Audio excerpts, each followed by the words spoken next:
dedicada a hablar de los mitos y los retos de la reactivación económica en México. Estamos viviendo debates muy fuertes en relación a cómo reactivar y cómo hacer fases en la reactivación. Yo quiero darle contexto a esto en las declaraciones de Agustín Carstens de la semana pasada, el gerente general del Banco Internacional de Pagos. Carstens decía, mucho ojo con la frugalidad financiera, porque estamos viendo cómo un problema de liquidez en los países se está convirtiendo en un problema de los fundamentos de la solvencia de las empresas. Esa es una declaración muy interesante.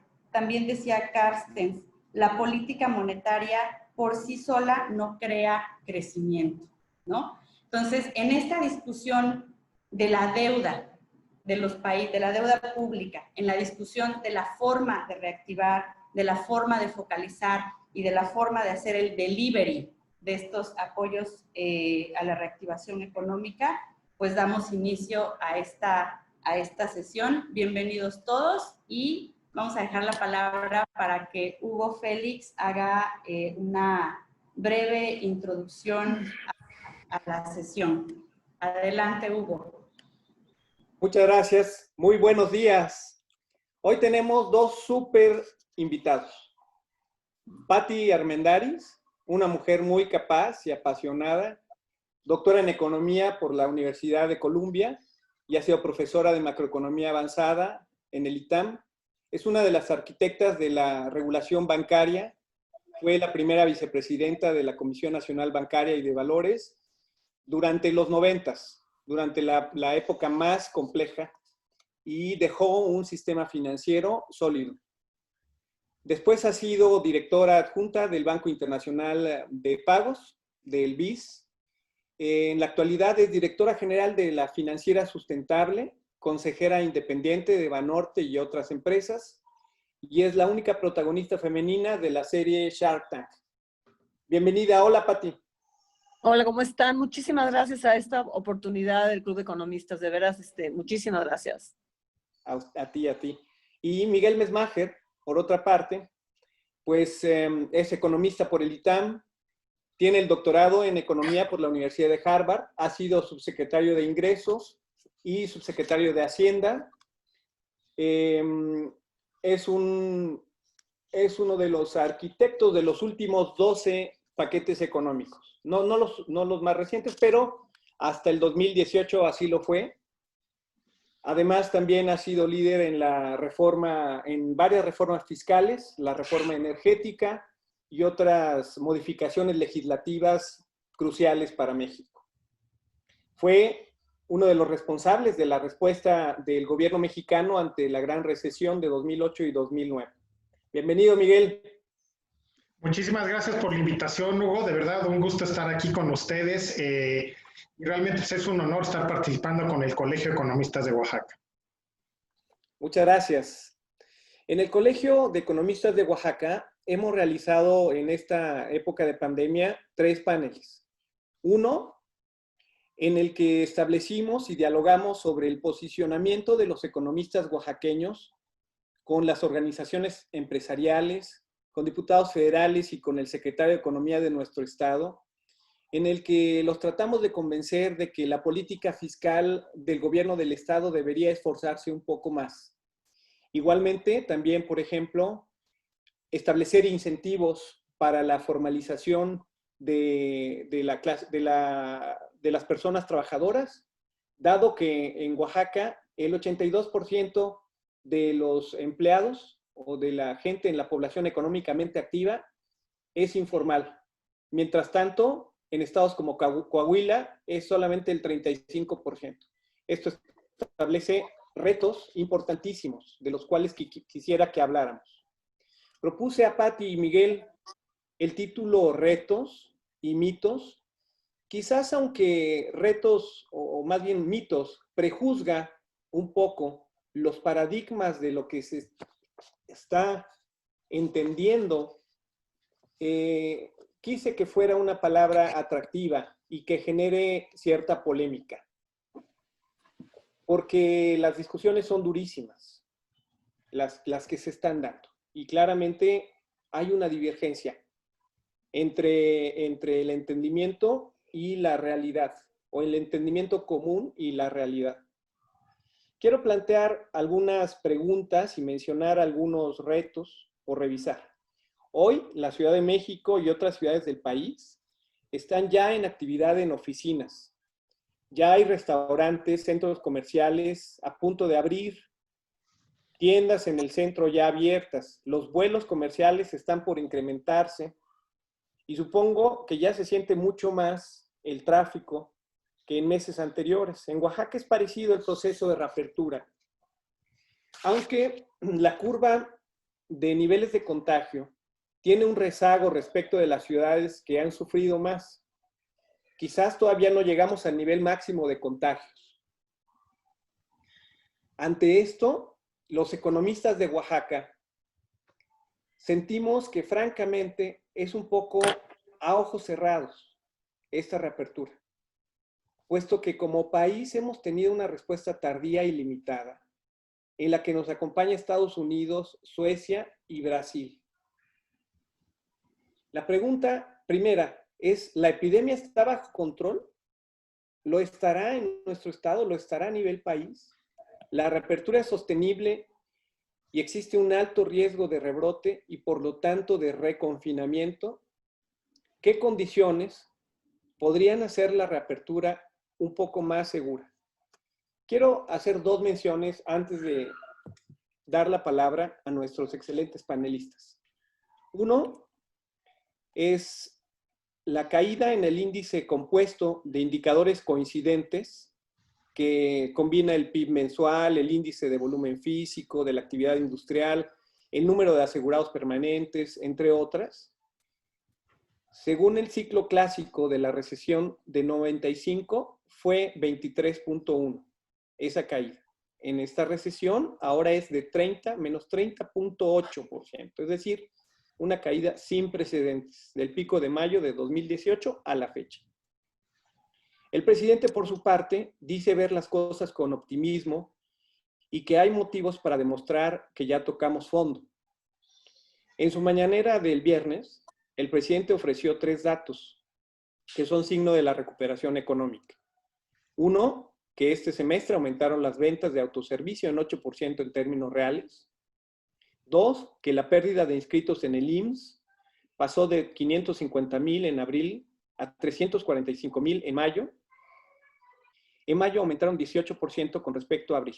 Mi comentario a esto es que es correcto enfocarse en el empleo porque es una de las variables con mayor sensibilidad al ciclo y las remesas, si bien son parte de una red de protección, no son una variable de política del gobierno. Es correcto que esta recuperación que la caída ya tocó fondo y por lo tanto que puede haber señales firmes de que habrá una recuperación, quizás que esta recuperación será en B. Veamos.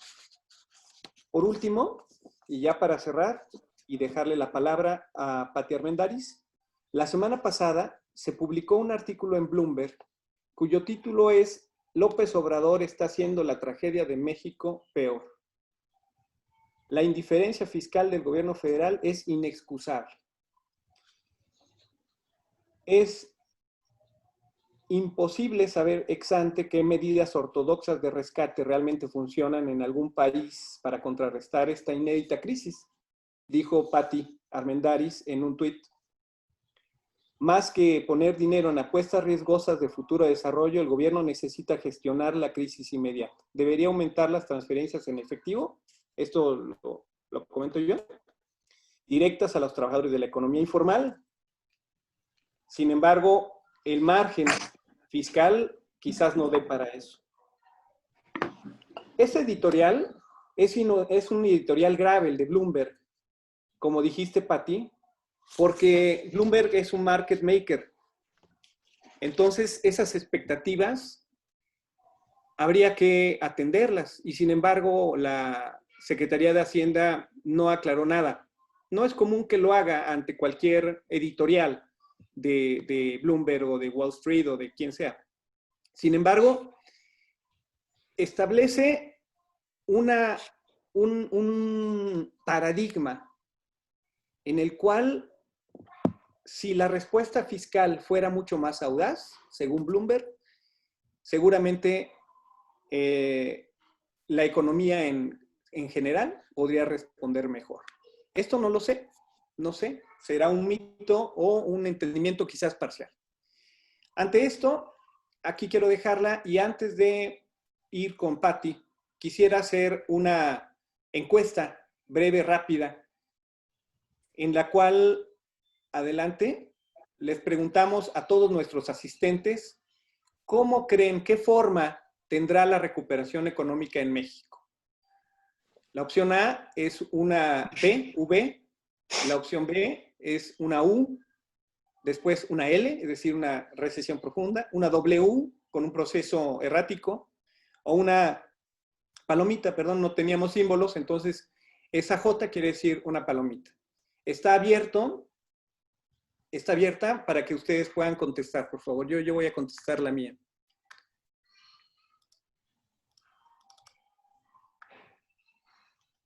Ah, no, el anfitrión y los panelistas no pueden votar. No pueden votar. Bueno. A ver. Tienen... Tenemos 50 de 97 participantes, 52. ¿Puedes ver los resultados o te los pongo en pantalla? ¿Puedes mostrarnos los resultados, Adriana, por favor? Dale. A la 1, a las 2 y a las 3 voten porque vamos a cerrar. A todos les salió en su pantalla, ¿no? Ahí está, ahí están los resultados. Mira, bastante repartida entre la U y la L, pero optimistas Entre la no U son. y la L. Y la palomita solamente 13%. Resulta, está interesante este resultado. Yo hace... No, la U, la L y la W. O sea, sí, la gente está muy pesimista. Es cierto, sí. Es cierto. Nuestros asistentes están muy pesimistas. Qué barbaridad. Bueno, pues adelante, Pati. Gracias. Pues, mira, justamente a raíz del Twitter al que te refieres, de la cuestión esta de Bloomberg, fue que preparé algo para este panel y tratando más que nada ver la parte estructural y no la coyuntural, dejar la parte coyuntural a tus preguntas a las que te refieres de la salida y todo, y el manejo para preguntas posteriores.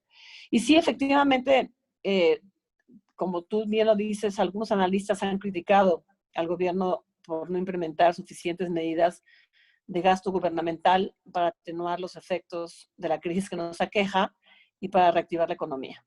Y sí, efectivamente, como dices tú, Bloomberg comenta que seguir contando centavos ante una crisis histórica que ya ha destruido al menos 1 millón de empleos formales es inexcusable. En comparación con sus vecinos, México, afirma Bloomberg, mantiene un porcentaje manejable de deuda en relación con su PIB, lo cual le da margen al gobierno para endeudarse. Yo pienso que como economistas, y máxime si somos formadores de opinión y de mercados, como lo es Bloomberg, debemos de ser muy responsables de nuestras opiniones respecto a la calidad del manejo económico de un gobierno para contrarrestar la crisis. Esto es particularmente relevante para el caso de México, que inició con este gobierno un intento de tratar de sacar al país de 4 grandes males que nos aquejan: la corrupción, la desigualdad, el pobre crecimiento económico, la violencia, y que las medidas poco ortodoxas que el gobierno está tomando han generado mucha incertidumbre, principalmente entre los inversionistas, en cuanto a si estas medidas contribuirán al logro de sus objetivos o nos irá peor. Y considero que influir en esos inversionistas con condenas apocalípticas, por lo que a juicio de algunos analistas como Bloomberg es un mal manejo de la crisis, podría incidir en mayor o menor medida en el éxito o fracaso de la actual administración en el logro de sus objetivos, porque los mercados muchas veces se guían de opiniones y pueden provocar las famosas profecías autocumplidas. Es decir, la responsabilidad de las bolas de cristal es algo muy serio principalmente por la vulnerabilidad por la que México está pasando ante los mercados de inversión. Es por eso que hoy trato de contribuir al análisis de las consecuencias de una política de austeridad en el manejo de una crisis como la que estamos sufriendo, a la luz de la experiencia de la única crisis que considero comparable con la actual, que es la crisis de los 30. Recordemos que todos los economistas sabemos que históricamente a la caja de herramientas a la que han acudido los gobiernos para salir de sus crisis es muy diversa. En términos muy generales, hasta legos diría yo, podemos dividir esta caja de herramientas a muy grandes rasgos en dos comportamientos: la política monetaria y la política fiscal. La política monetaria, en el caso de la única crisis, en términos de anticrisis, se refiere en términos generales a aumentar la liquidez mediante diversos instrumentos, principalmente por parte de los bancos centrales, para evitar que las empresas y principalmente los bancos puedan tener problemas de insolvencia al no cumplir con sus pagos programados, y para estimular a la economía a través del crédito y menores tasas de interés. Es posible que esta sea la parte a la que estaba refiriendo el doctor Carstens. En el caso de la única crisis que creo que puede ser comparable con la actual por su generalización a todos los países y su profundidad, que es la crisis de los 30, los monetaristas aducen que fue precisamente la falta de estímulos monetarios la que provocó una deflación de la economía norteamericana, por lo que se conoce como la Gran Depresión, donde, para el caso de Estados Unidos, les llevó a una década volver a tasas de desempleo anteriores a la crisis. Los monetaristas aducen, por ejemplo, que el mantenimiento de tasas a su juicio altas, a la que los bancos privados podían descontar sus activos con los bancos centrales, mantuvieron contraída la liquidez, provocando una deflación y una crisis generalizada. Por su lado, la política fiscal anticrisis se refiere al gasto gubernamental que puede utilizarse para sostener el empleo y o recuperar la demanda de bienes y servicios que se ven afectados. En cuanto a su efectividad, y nuevamente tomando como punto de referencia la Gran Depresión, Estados Unidos, por ejemplo, mantuvo un déficit creciente desde 1931 hasta 1936, mientras que la recuperación económica arrancó hasta 1933, 3 años después, y le llevó a aquel país 6 años para regresar a su nivel original de demanda agregada, lo que podría indicar que en el mejor de los casos, los déficits tienen un efecto retardado. Por supuesto que el debate de veras aún se mantiene, me parece increíble, donde los fiscalistas han argumentado que a pesar de que la economía de la Gran Depresión mantuvo déficits, estos no fueron suficientes.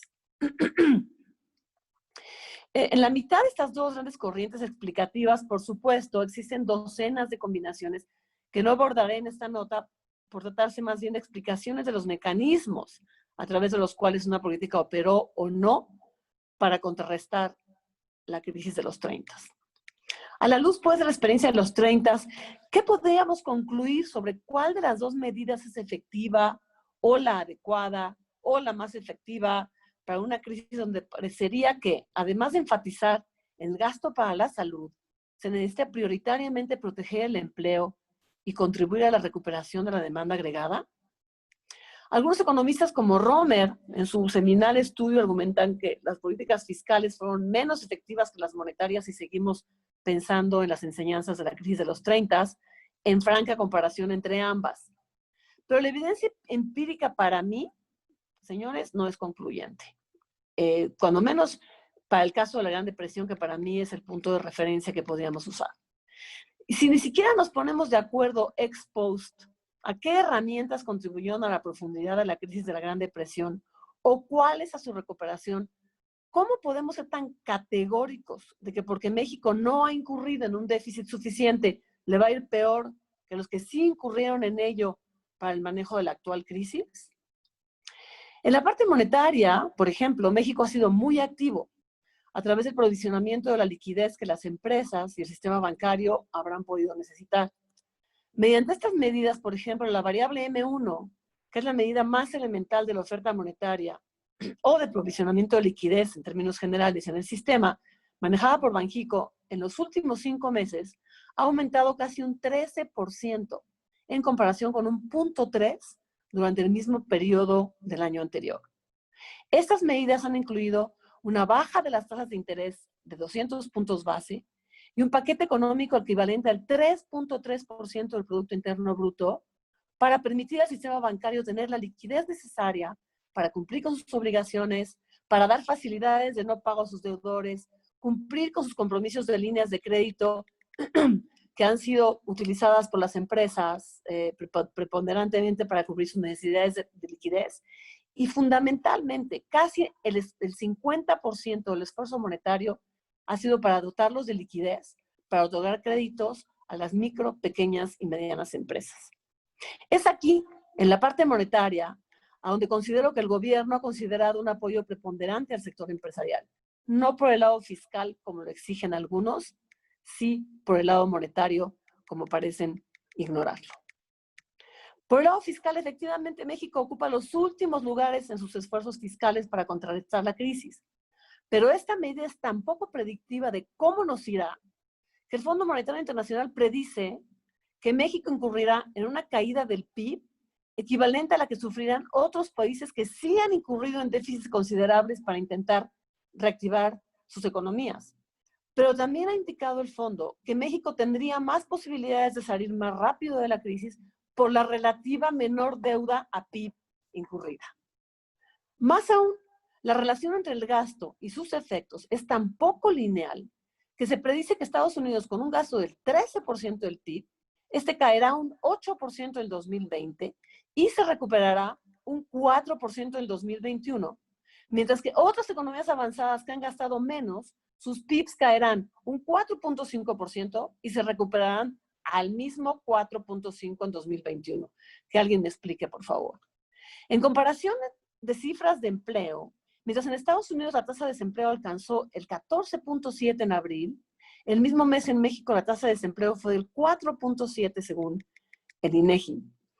Y mientras la tasa de desempleo en Estados Unidos ha iniciado su disminución, en México la caída en el desempleo formal también se ha contenido con una 13ª parte del gasto con respecto a nuestro PIB en relación con aquel país. Por otro lado, las medidas fiscales que están considerando para contener el desempleo en México, adicionales a las monetarias para apoyo a las empresas, comprenden la concentración del gasto gubernamental en obras de infraestructura. En conclusión, para mí, señores, no creo que podamos condenar a México al fracaso en el manejo de la crisis solamente basados en el manejo de su gasto público por dos razones. Por un lado, no estamos considerando las medidas monetarias y de empleo que se tomaron y principalmente es imperativo considerar la cautela de las predicciones que es necesario dar, dado lo inédito de la crisis y la falta de contundencia empírica sobre los efectos de aplicar las diversas medidas de reactivación a nuestro alcance. Esos son los comentarios que tengo que hacer al respecto.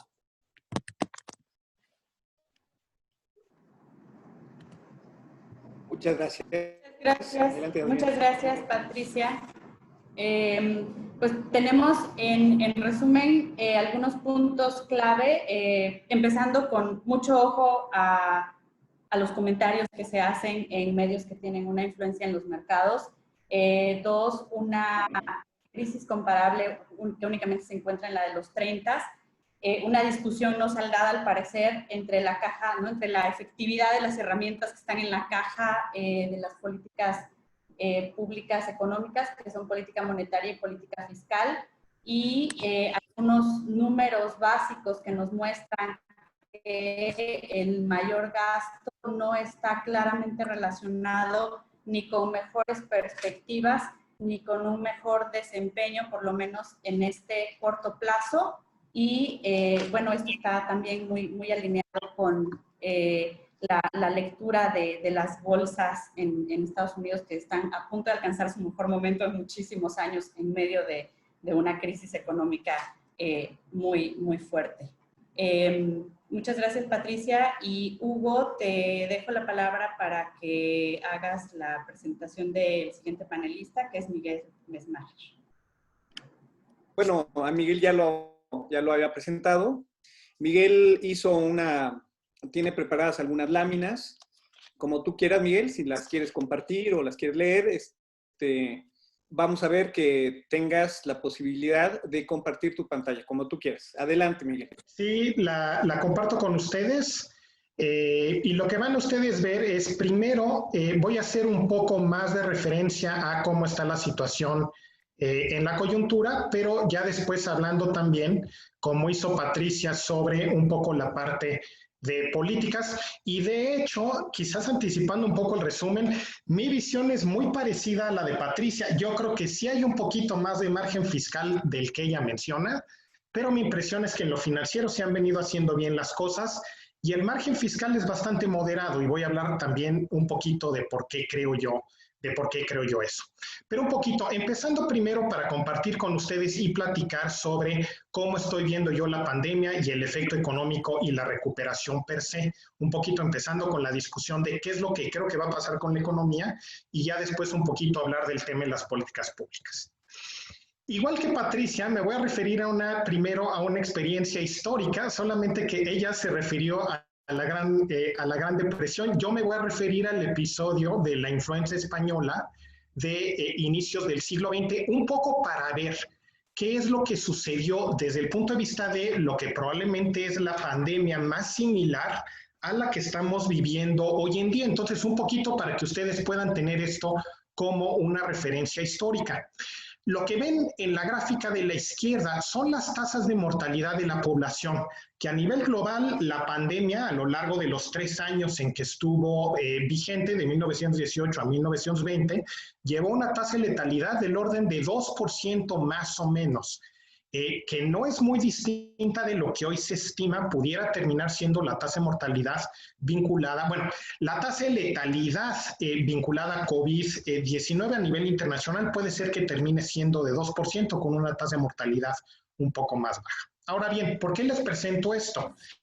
Porque esto lo que muestra es cómo fueron evolucionando los fallecimientos a lo largo de este periodo en ausencia de una vacuna o de medicamentos eficientes.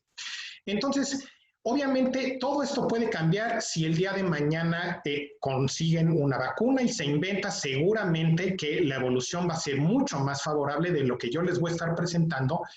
Lo que yo les voy a presentar va a ser qué sucedería y qué esperaríamos en tanto se llega a descubrir una vacuna o una medicina efectiva. Entonces, lo que vemos del episodio de la influenza española de inicios del siglo XX es que, de hecho, el episodio duró 3 años.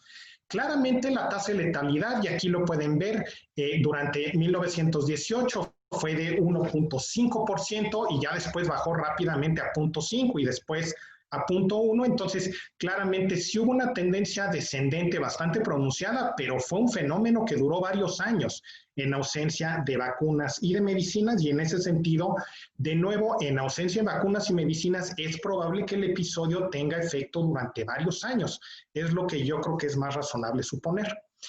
Lo que ven en la gráfica de la derecha es qué es lo que sucedió con el PIB y con el consumo a nivel global y en el caso de México también asociado a ese episodio.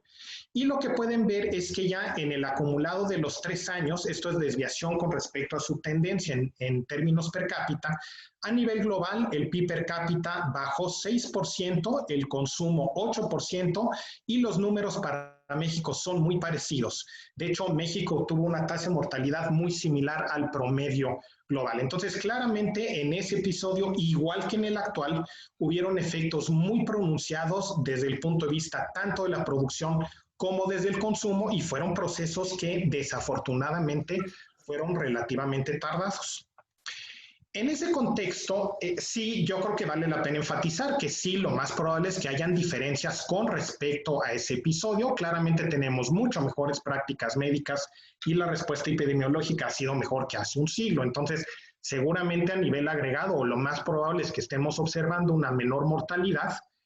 Ahora bien, ¿qué nos está pasando? Como está habiendo una respuesta médica y epidemiológica de aislamiento mucho más fuerte que hace un siglo, algunas de estas medidas epidemiológicas más fuertes puede ser que nos lleven a un efecto más fuerte sobre actividad económica, y eso lo voy a discutir un poco más en un segundo. Por otro lado, y esa es la gran esperanza, que de alguna manera, pues estos avances médicos notables que hemos tenido durante los últimos 100 años nos permitan que el episodio realmente sea de menor duración, pero obviamente lo que estábamos viendo es que de todas maneras, pues a lo mejor en lugar de 3 años, pues lograremos acortarlo a 1 año y medio, o ojalá incluso menos. Entonces, en ese sentido, yo también esperaría que durara menos el episodio, pero sí claramente dejando evidencia de que sí es algo que pues tenderá a durar cierto periodo de tiempo. Ahora bien, ¿qué tanto se recuperen nuestras economías? Pues va a depender mucho pues, del tipo de respuesta epidemiológica que estemos observando, ¿no? Claramente, los que han sido espectaculares en cuanto a su respuesta han sido principalmente los países de Asia-Pacífico, Corea del Sur, Taiwán, Australia, Nueva Zelanda.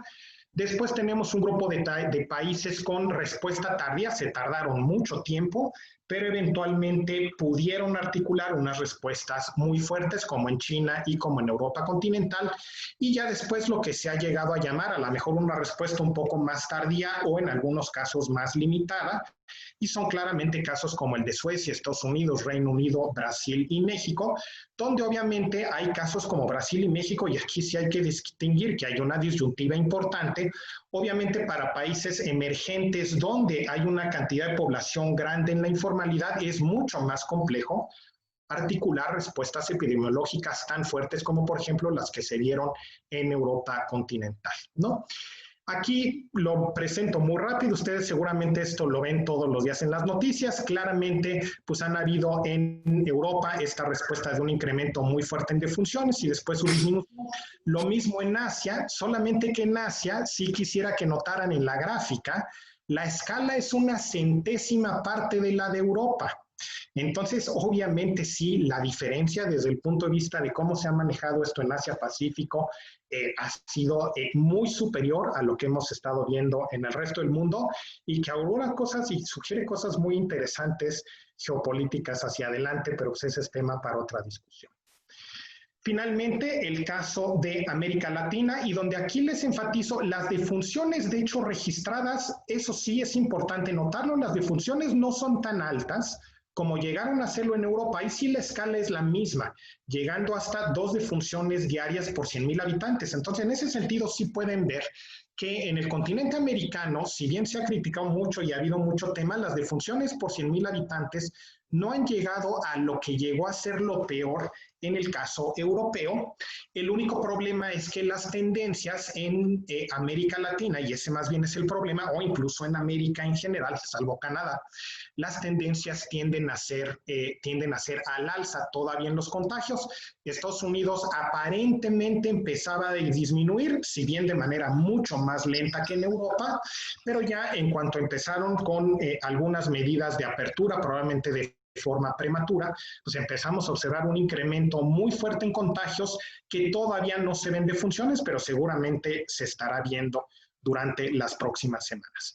En el caso de México, y ya simplemente un poquito para cerrar con lo que estaba mencionando Hugo, aquí no le hagan caso a la parte sombreada, porque hay, como ustedes seguramente saben, lo que se reporta en las conferencias diarias son los datos por fecha de reporte, que a mí me parecen menos informativos. Prefiero yo presentarles la información por fecha de síntomas o por fecha de defunción.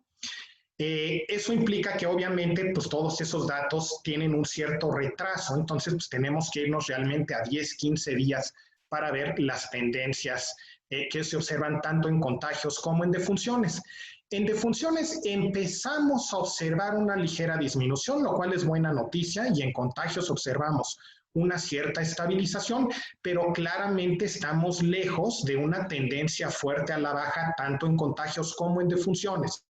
Y en ese sentido, cuando menos, mi impresión es, cuando menos desde un puro criterio epidemiológico, sí es temprano para ir retirando restricciones, si bien obviamente sí es importante reconocer que México es un país muy complejo, con una cantidad importante de población en informalidad y donde eso obviamente establece retos pues mucho más fuertes que países más ricos que pudieron enfatizar sobre todo la parte epidemiológica. Pero claramente desde un criterio puramente epidemiológico sí parece temprano para estar retirando restricciones. Pasando un poco a la parte económica, y aquí también me parece importante y me parece ilustrativo comparar lo que está pasando ahora con lo que pasó en 2009. En 2009 se cayó muy fuerte las exportaciones y la inversión. Vamos a ver lo mismo ahora. ¿Dónde está la gran diferencia? La gran diferencia va a estar en el consumo, que en 2009 se cayó más o menos lo mismo que el PIB. Pero donde ahí ustedes pueden ver en la gráfica a la derecha, los servicios se cayeron muy poquito. Y de hecho los servicios sirvieron de manera muy importante para anclar y minimizar el impacto económico de la crisis de 2009. La gran diferencia en la actualidad va a estar en que ahora sí vamos a ver una caída pronunciada en el consumo de servicios, y eso nos va a hacer que por cada mes de duración de la contracción el impacto sobre la actividad económica sea más fuerte de lo que habíamos visto en el pasado. Podemos, de hecho, hacer algunos escenarios y aquí lo que yo hago muy rápidamente es ver lo que ya se cayó el PIB en China durante el primer trimestre, que creo que es muy ilustrativo. En China el primer trimestre, para que sepan, se cayó 8,5%. Entonces, lo que hago yo, construyo unos escenarios muy sencillos simplemente para que tengan una idea, que es ¿qué sucedería si México tiene una caída durante el segundo trimestre del año como la de China, pero luego, por ejemplo, tiene una recuperación como la de 2009-2010, que es una recuperación muy rápida? De hecho, México fue de los países que más rápido se recuperan de la gran recesión, y lo que pueden ver es que eso nos da una caída en 2020 de 6,2% y una recuperación en 2021 de 3%. Están también algunos de los escenarios más pesimistas que mencionaba el público. Por ejemplo, si la recuperación fuera la mitad que en 2009-2010, entonces la caída en 2020 sería 7% y la recuperación de solo 0,5%. O si tuviéramos un W que mencionaban algunos de las personas en la llamada, tendríamos también una caída de 7% y una recuperación también lenta de 0,5 en 2021. Entonces, claramente, pues esto sugiere que va a tomar cierto tiempo la recuperación. Hugo enfatizaba el tema del empleo. Básicamente, el empleo aquí, ustedes lo que pueden ver, este es el crecimiento del empleo y del IGAE. Pues la evolución del empleo va a seguir muy de cerca lo que esté sucediendo con el IGAE.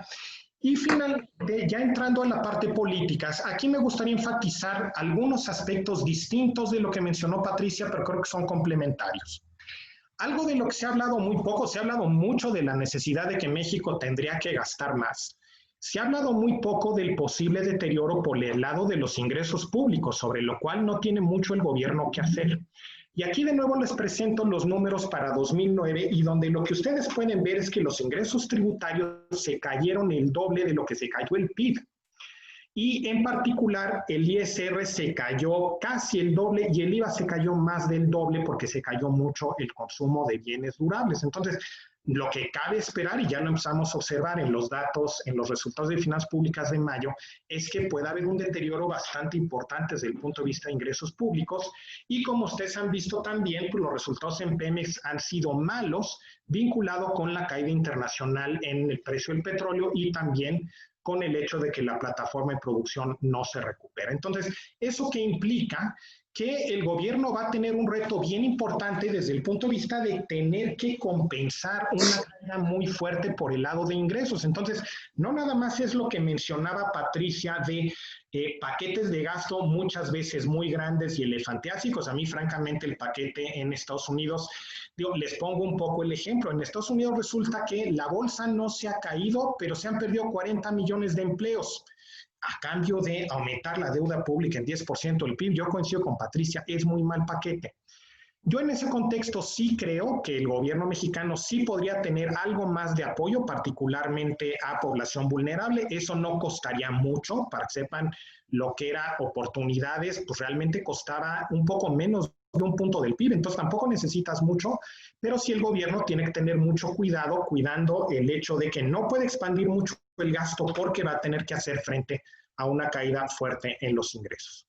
Patricia ya enfatizaba las medidas, por eso más bien se han concentrado en la parte financiera, con medidas de Banco de México y de Banca de Desarrollo y la banca comercial también el regulador bancario intentando fomentar que se vaya dando un aumento en el crédito. Y aquí ustedes pueden ver, esto es qué está pasando en el crédito acumulado a mayo, es lo mismo que Patricia mencionaba con M1, pero esto es con crédito, y pueden ver aquí que el crédito a las empresas está creciendo 12%, 13% real, este es el crédito de la banca comercial, comparado con 4% el año pasado y 3% en el promedio de los 5 años anteriores. Esto es diciembre a mayo. Entonces, claramente ahí sí está viendo algo y vemos lo mismo. Esto es por el lado de la banca de desarrollo, vemos exactamente el mismo tipo de resultado. Entonces, esa parte de financiamiento sí parecería estar funcionando bien.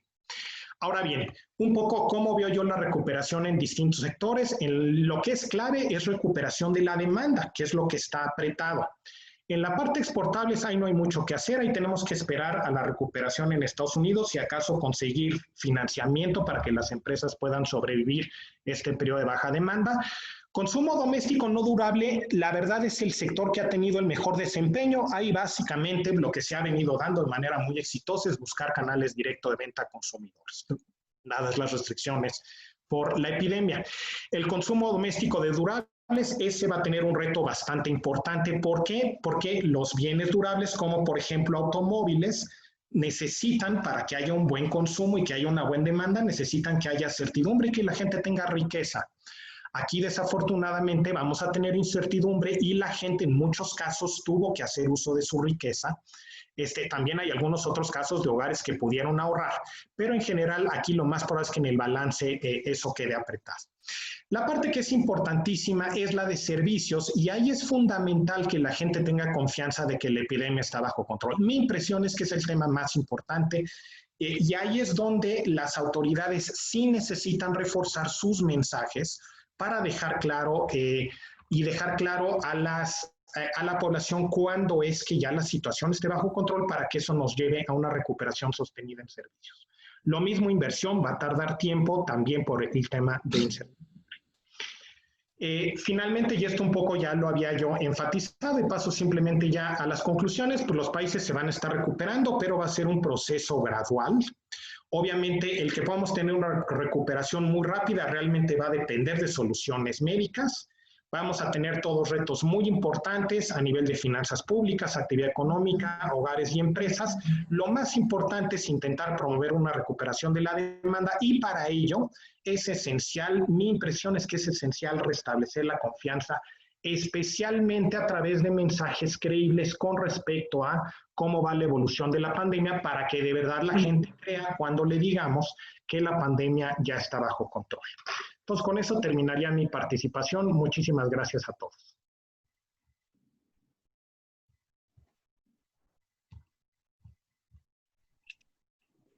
Muchas gracias, Miguel.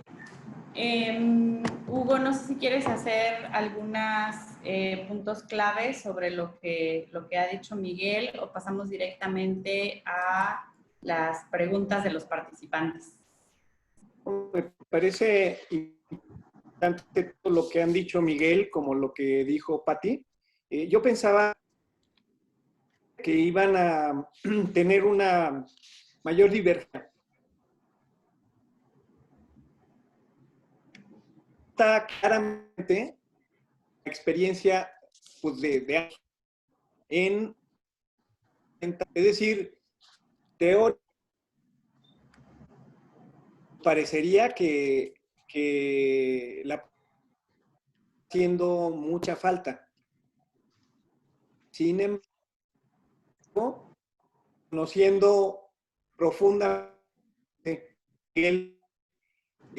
tanto el gasto como la parte de ingresos, fue subsecretario de ingresos y era quien de las negociaciones de los paquetes económicos. Eso fue más claro durante 6 años entre el 12 y 2018. Y me parece que el gasto necesita ser de mayor calidad. Ahorita creo que la calidad del gasto se ha deteriorado desafortunadamente.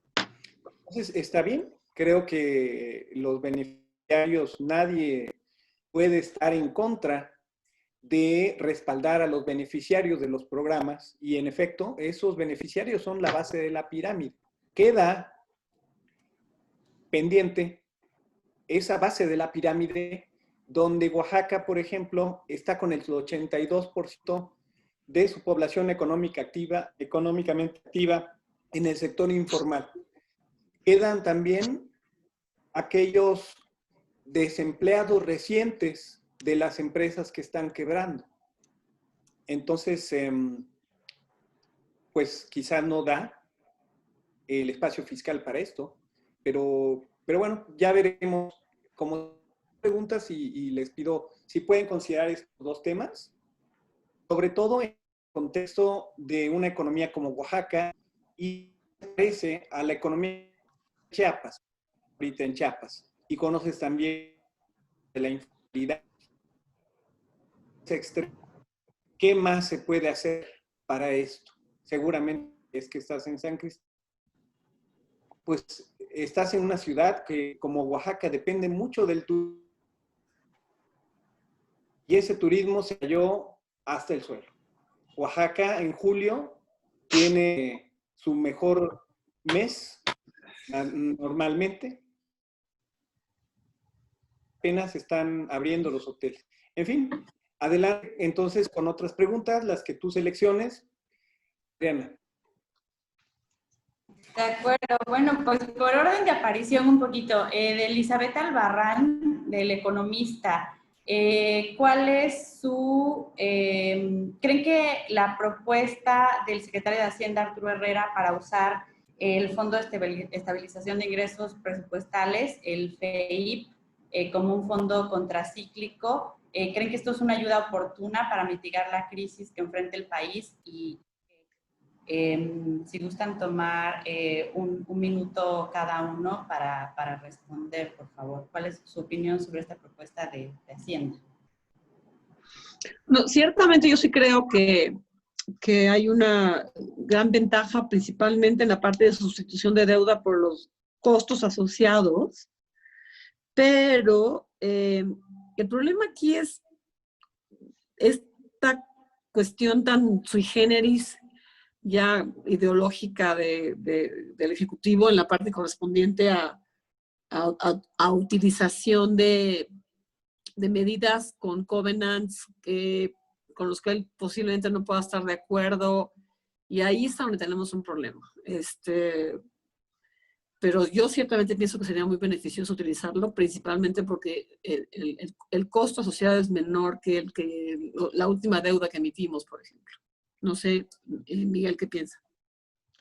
Digamos, y yo creo que es buena pregunta, Elizabeth. Digamos, el FEIP básicamente está para una circunstancia como la actual, donde tú tengas una recesión muy profunda que te lleve a una caída de los ingresos y donde justamente el FEIP se construyó para que tú pudieras tomar recursos del FEIP justamente para hacerle frente a una caída de ingresos y que no tuvieras que recortar el gasto. Entonces, pues la verdad es que el planteamiento de utilizar el FEIP para eso, ese es justamente el objetivo para el cual se creó el fondo y para el cual, de hecho, se ahorraron recursos en el FEIP de manera importante pues, durante los últimos años. Entonces, en ese sentido, esto es perfectamente consistente. Yo creo que es una medida correcta y es perfectamente consistente con el objetivo para el cual fue creado el fondo, y es exactamente lo mismo que nosotros hicimos en 2009, cuando tuvimos también una recesión muy profunda, se cayeron de manera muy fuerte los ingresos y se utilizaron los recursos en el fondo de estabilización.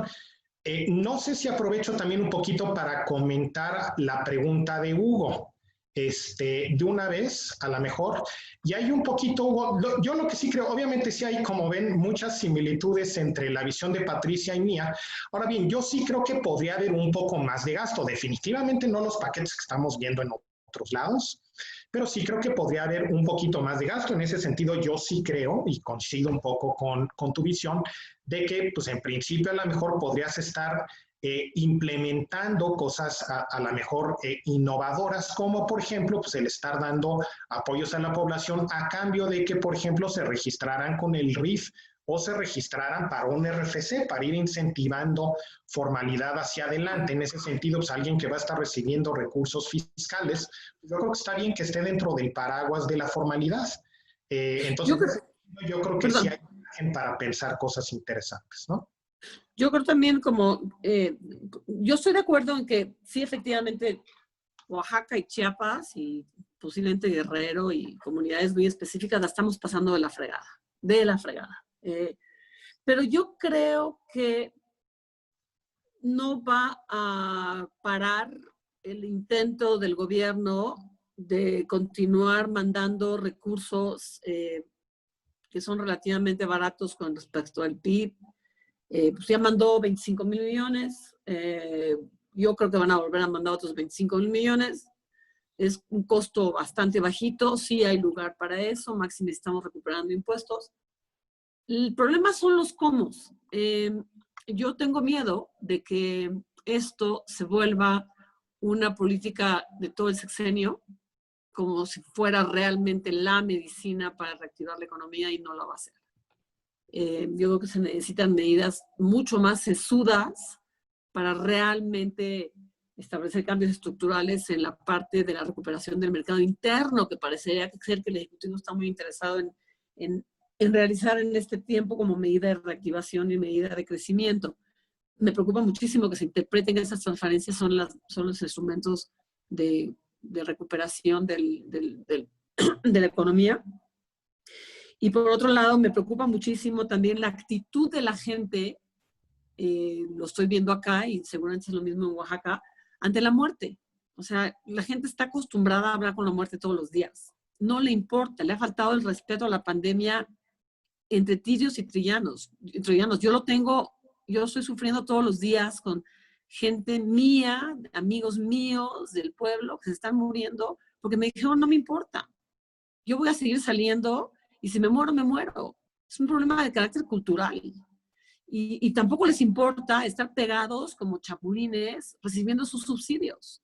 Podían estar ellos mismos cuidando la sana distancia para ir a recibir sus subsidios y están pegados como chapulines sin control de nada. ¿Qué podemos hacer ante eso? O sea, la verdad es que esa es la parte que más me preocupa en la parte de la moderación de la pandemia y de la recuperación de México.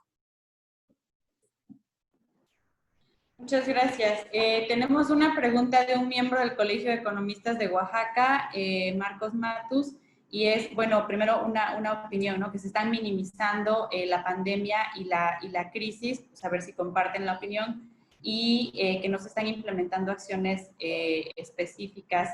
Marcos Matus pregunta qué podríamos hacer, me imagino que en términos gremiales, ¿no?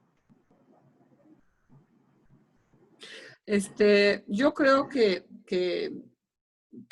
el doctor Mesmacher está mucho más calificado para contestar esa pregunta porque veo que hizo un trabajo extraordinario en la parte de las tendencias de la pandemia y seguramente ha pensado mucho más en cuáles pueden ser las medidas adecuadas.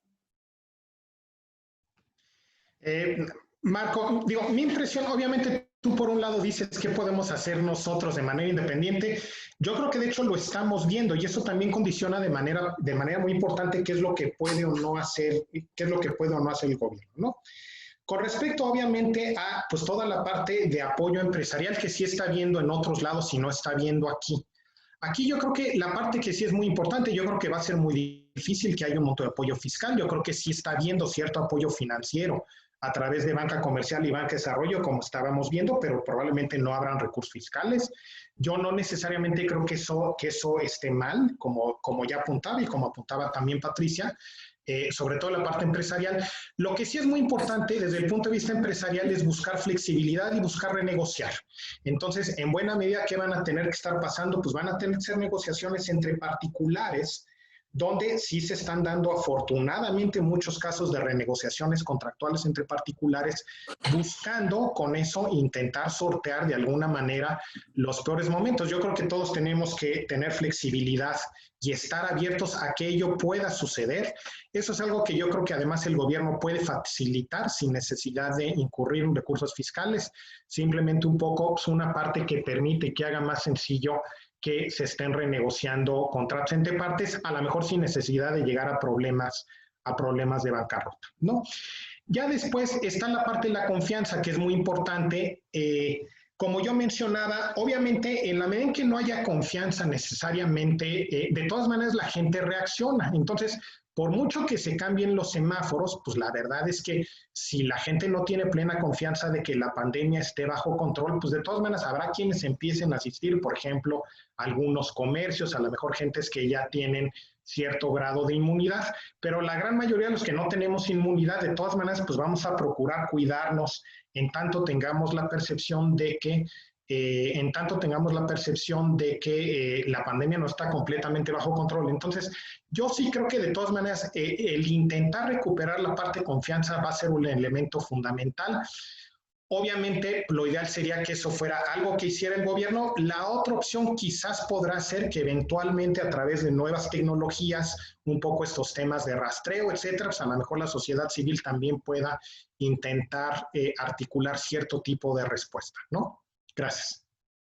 Yo quisiera nada más para complementar lo que dice Miguel con la parte correspondiente, que muy poca gente, creo, sabe que los bancos tienen una facilidad regulatoria de parte de la Comisión Nacional Bancaria para empujar los créditos, para empujar la deuda al final de los contratos.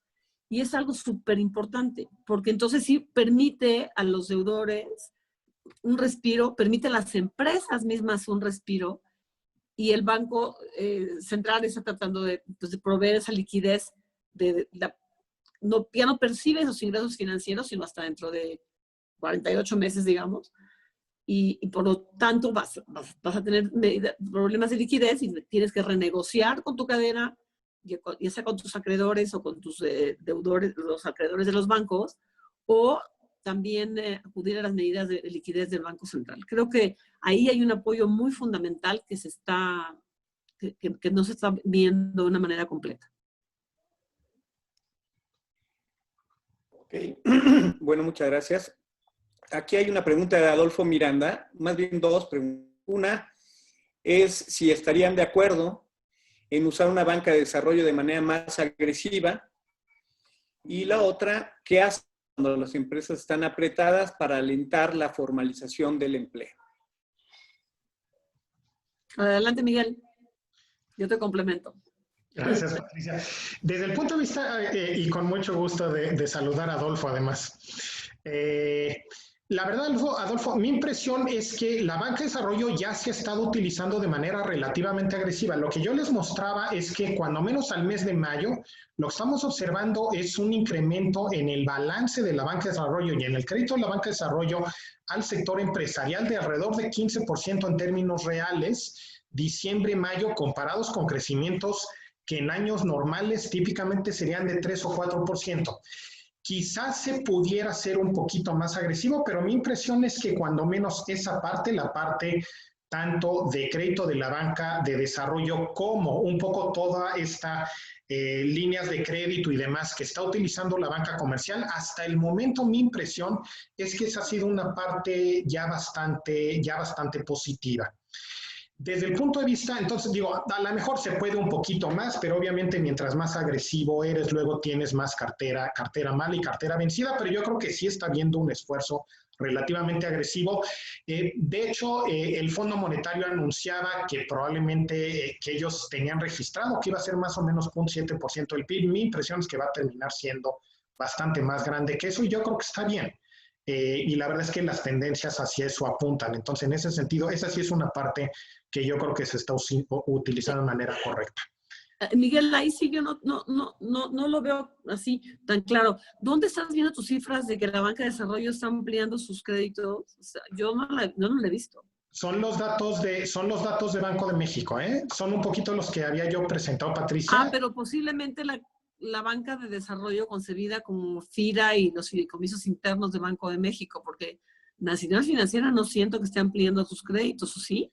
No, fíjate que son los datos igualito de donde viste tu M1. Ahí Banco de México también reporta el financiamiento otorgado por Banca de Desarrollo y también banca comercial. Y ahí más o menos los niveles sí se observan un crecimiento a las empresas, más o menos de 13-14%. Si quieres, viene en la nota, te la comparto.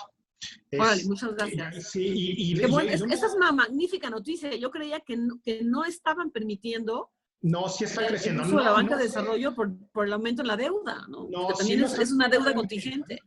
No, sí lo están permitiendo. O sea, esa parte sí está creciendo bien. Y de hecho, algo que también es notable y es importante también para ti, está creciendo mucho, los recursos que le están dando es mucho más chiquito, pero está creciendo mucho más los recursos que dan a intermediarios financieros no bancarios, que ves que luego intermedian mucho el crédito de la banca de desarrollo. Entonces, esa parte también está creciendo más o menos bien. Qué gusto me da. Voy a verlo. Muchas gracias. No, de nada. Y luego, la segunda pregunta, que es un poquito qué cosas se pueden hacer para empresas, digamos, empresas que están apretadas para fomentar la informalidad.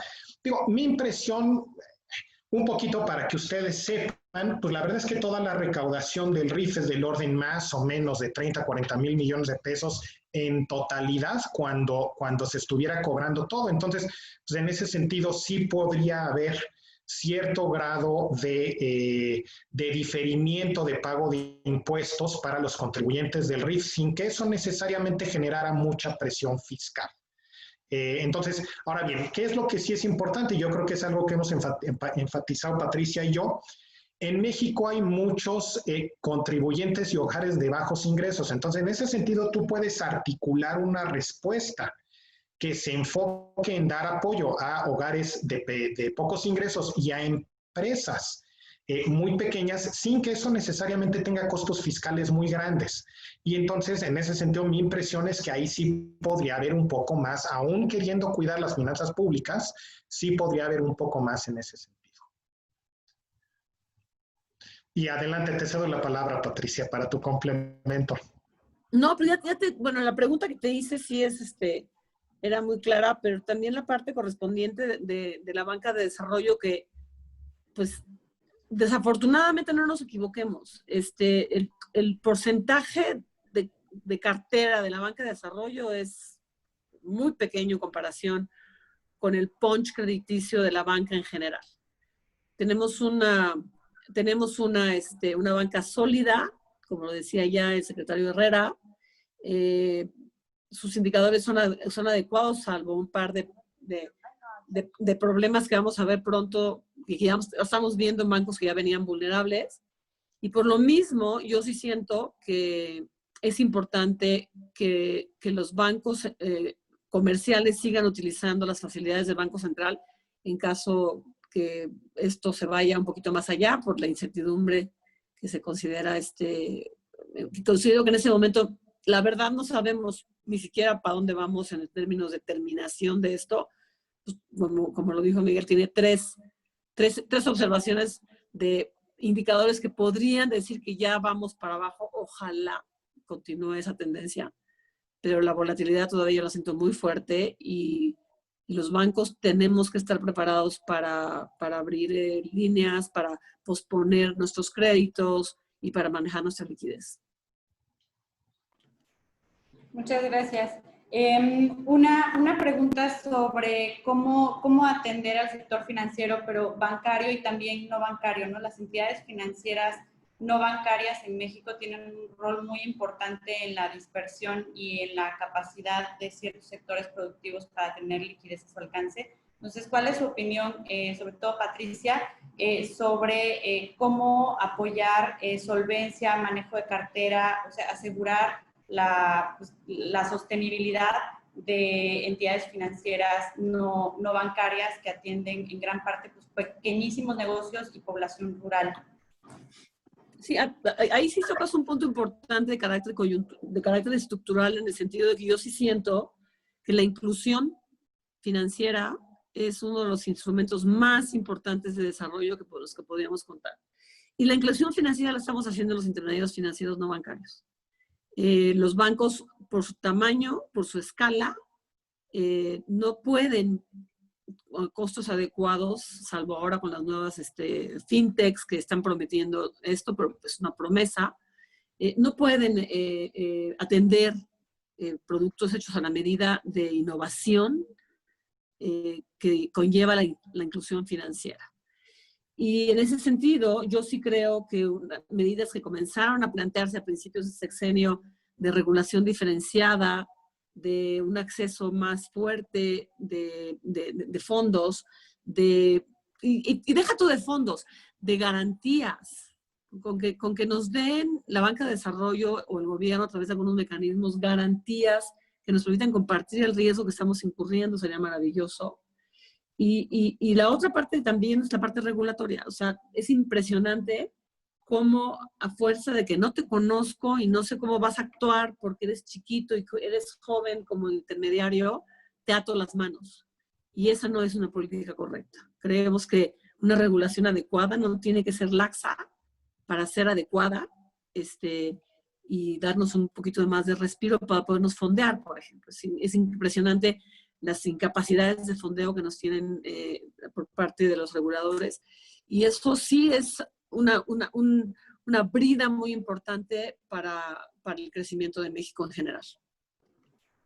Muchas gracias, Patricia. Garantías, costos de regulación, costos y requerimientos de fondeo, ¿no? En el caso de financieros no bancarios. La última pregunta, Hugo, si quieres lanzarla y con esta cerramos. Estamos ya tarde, pero esto está tan bueno que aquí nos quedamos y tenemos una última. Entonces, si los panelistas no se tienen que ir, hacemos la última pregunta y cerramos. ¿Quieres avanzar con la pregunta, Hugo Félix? ¿O elegimos alguna de aquí? Perdón, estaba con el micrófono cerrado. Pues, primero, creo que han sido muy claros ambos. ¿Creen que la nueva normalidad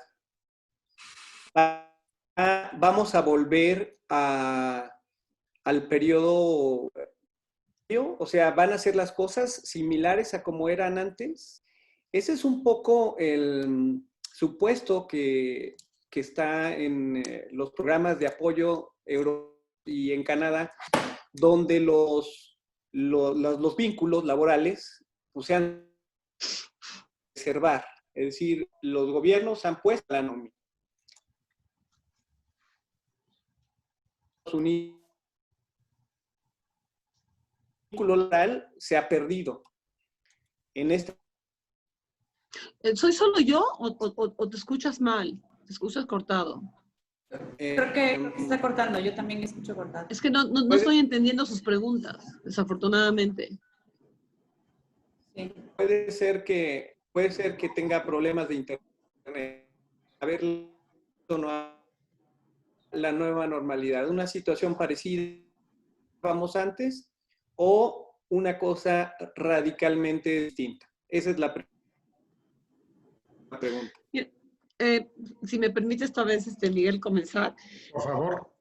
Miguel estaba detectando puntos de salida rápida y menos rápida en sectores, partidos, servicios, manufacturas, etcétera. Yo siento que estructuralmente, y no sé qué tanto es un wishful thinking y qué tanto Miguel lo comparta conmigo, que sí vamos a salir a una normalidad, cuando menos con tendencias chocantes diferentes. Una normalidad típica de los Estados Unidos de consume y un consumismo que van a querer regresar al consumismo para poder, como motor del desarrollo, y gente que ya se acostumbró o que ya nos acostumbramos, cuando es en mi caso, a consumir menos y ser más felices consumiendo menos.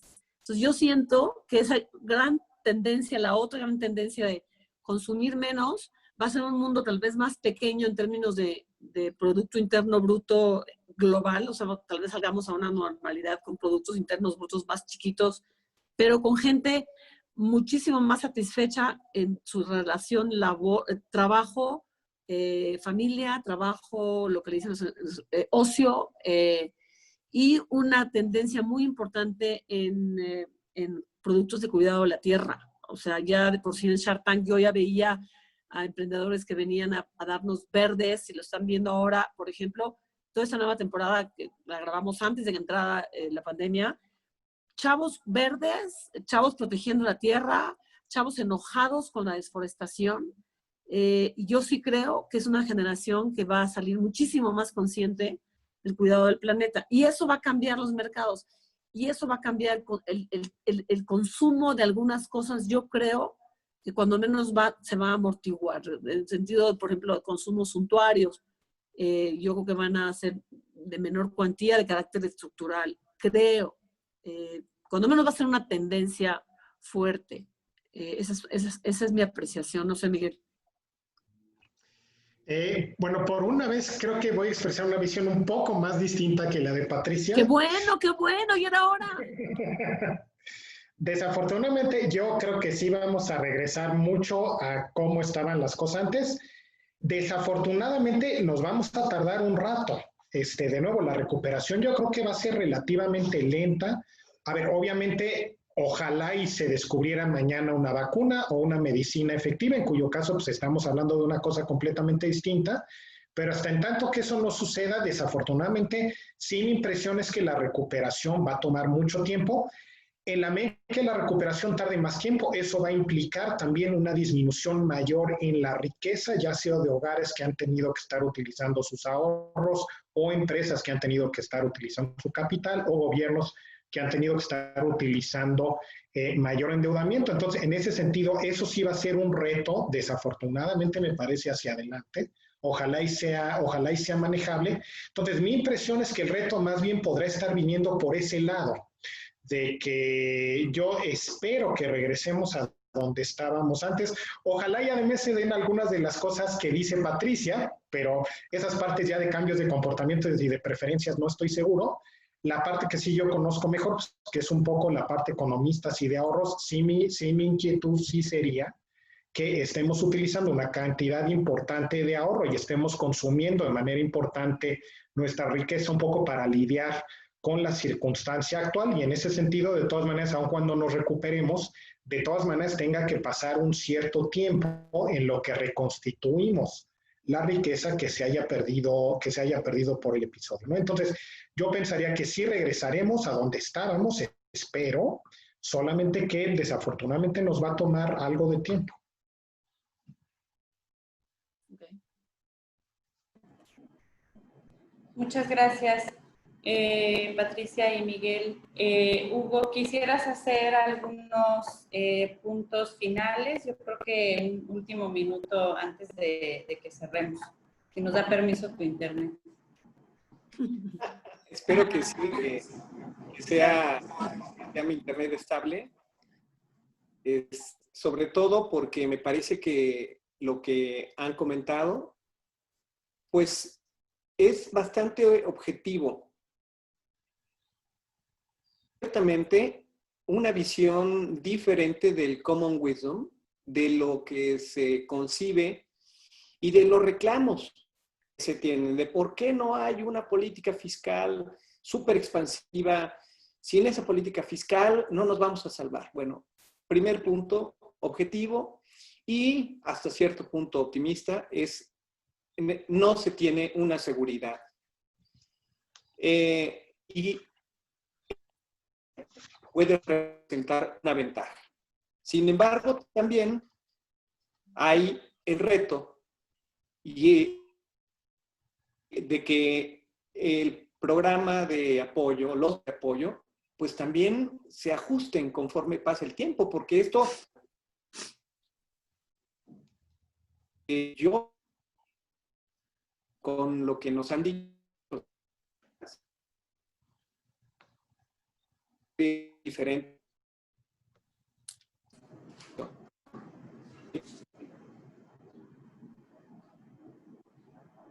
No es de mi lado, pero creo que ya nos quitó el permiso tu internet otra vez. Está un poquito... Sigues un poquito cortado.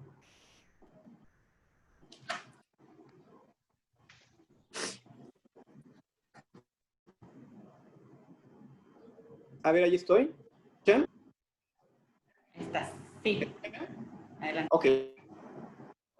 Muchas gracias. No, pues simplemente agradecerles, decirles que nos quedamos con una visión diferente de cómo entramos a este optimista.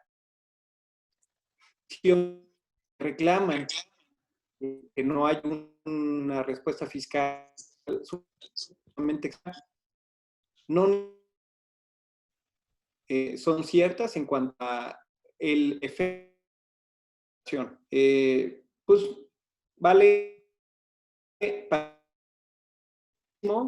ambos su tiempo, preguntas de todo, contestarlas, pero seleccionamos algunas y bueno, pues que estuvieron con nosotros aquí virtualmente, es fondo virtual.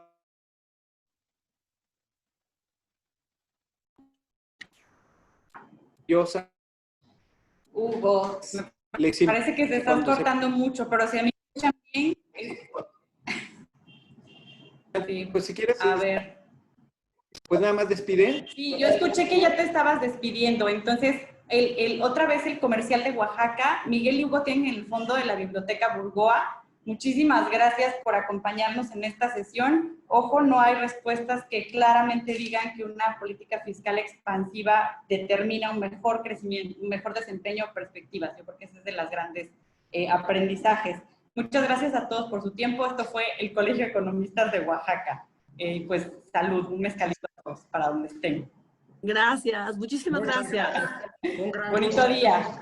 Chao. Gracias.